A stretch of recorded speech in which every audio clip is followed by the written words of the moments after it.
नमस्कार मित्रों, मैं डॉक्टर आलोक चांटिया अखिल भारतीय अधिकार संगठन के तरफ से अपने व्यक्तिगत प्रयास राइटोलॉजी यानी अधिकार विज्ञान पे लगातार आपको आपके माध्यम से दूसरों को समझाने का प्रयास कर रहा हूँ कि मानवाधिकार की बात करते समय राइटोलॉजी को समझना कितना नितांत आवश्यक है।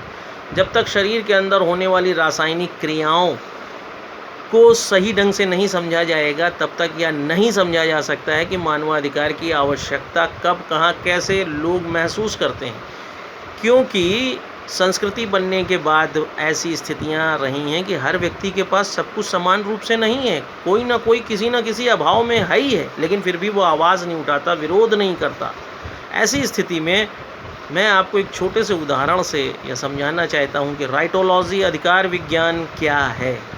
ये आपके सामने मैं एक टिकट दिखा रहा हूँ। यह टिकट उत्तर प्रदेश रोडवेज़ द्वारा जारी किया गया है। दिनांक 31/8/2020 को मैंने इस टिकट का प्रयोग करते हुए बहराइच से लखनऊ तक की यात्रा करा है। इस टिकट का नंबर है 00024094। बहराइच डिपो की बस थी UP 40। मैंने उससे सफ़र किया। जबकि पूरा देश कोरोना से ग्रसित है और सरकार भरपूर कोशिश कर रही है, चाहे केंद्र सरकार है, राज्य सरकार है, कि उसकी जनता सुरक्षित रहे और निरोगी रहे। इसके लिए उन्होंने बहुत से मापदंड भी बनाए हैं कि 2 गज की दूरी से बात की जाए। इसके लिए ये भी है कि मास्क लगाइए, हाथ को सैनिटाइज करिए, टेम्परेचर अपना लीजिए। लेकिन जब मैं इस बस के पास से यात्रा करने पहुंचा तो कंडक्टर द्वारा कोई टेम्परेचर ही नहीं नापा गया। मैंने जब पूछा तो उन्होंने कहा दिया नहीं गया। फिर जब मैं अंदर पहुंचा तो 54 की सीट पे देखा सभी लोग, एक 3 की सीट पर 3 लोग बैठे हैं।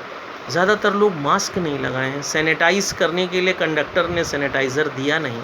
जब मैंने ये कहा तो हर बात पे वो कहते थे कि उत्तर प्रदेश में यह हमको मिला ही नहीं और सरकार से ऐसा कोई आदेश नहीं है कि कम लोग बैठाए जाएं।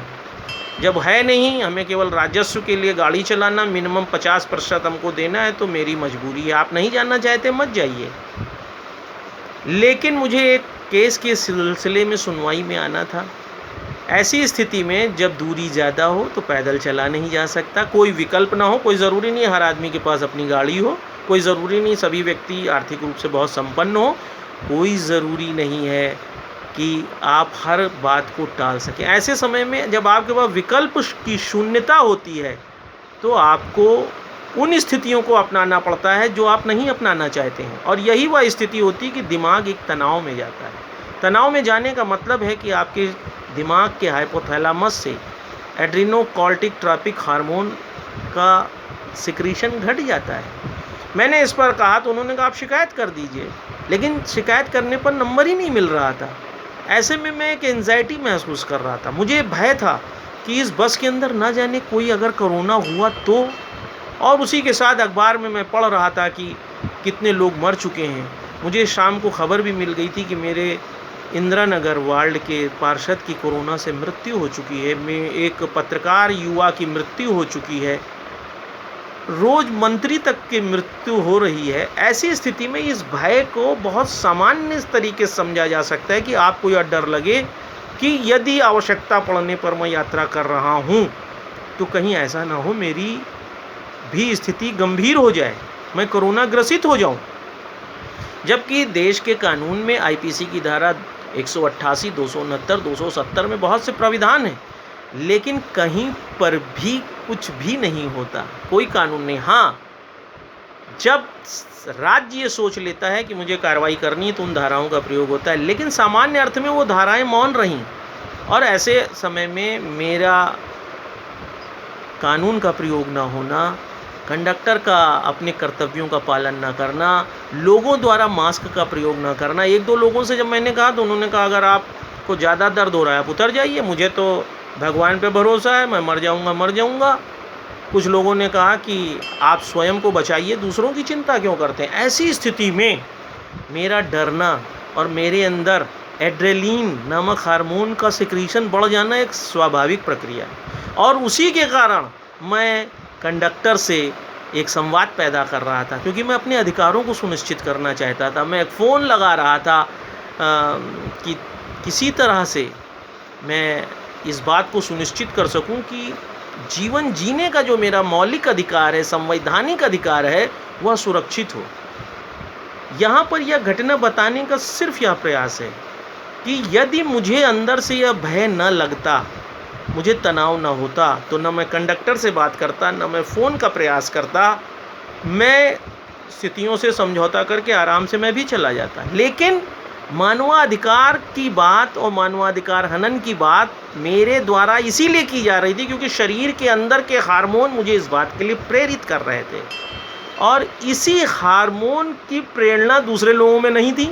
वह निश्चिंत थे, उनको फिक्र नहीं थी, वो कोरोना से ज़्यादा अपने जीवन के दूसरे कामों पर ध्यान दे रहे थे।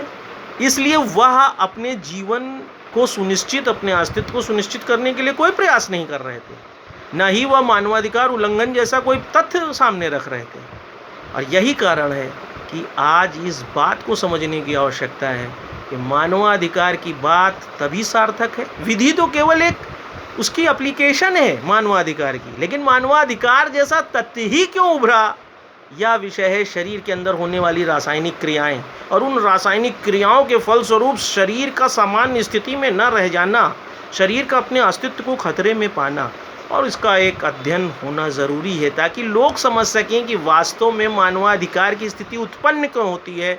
और इसको एक विषय के रूप में पढ़ाने का नाम है राइटोलॉजी, अधिकार विज्ञान, जिसके लिए मैं अपने संगठन की तरफ से प्रयास कर रहा हूँ कि सरकार और विश्व स्तर पर इसकी स्थापना हो, इसकी बात सुनी जाए, ताकि आने वाले समय में राइटोलॉजी एक संपूर्ण विषय के रूप में मानवाधिकार के क्षेत्र में स्थापित हो और मानवाधिकार की बात वैज्ञानिक तरीके से की जा सके। इस बात को आप भी दूर तक पहुंचाइए, क्योंकि संगठन वैज्ञानिक सोच को संवैधानिक कर्तव्यों के अंतर्गत दूर तक ले जाना चाहता है, जिसमें आपके सहयोग से यह संभव है। जय हिंद, जय भारत।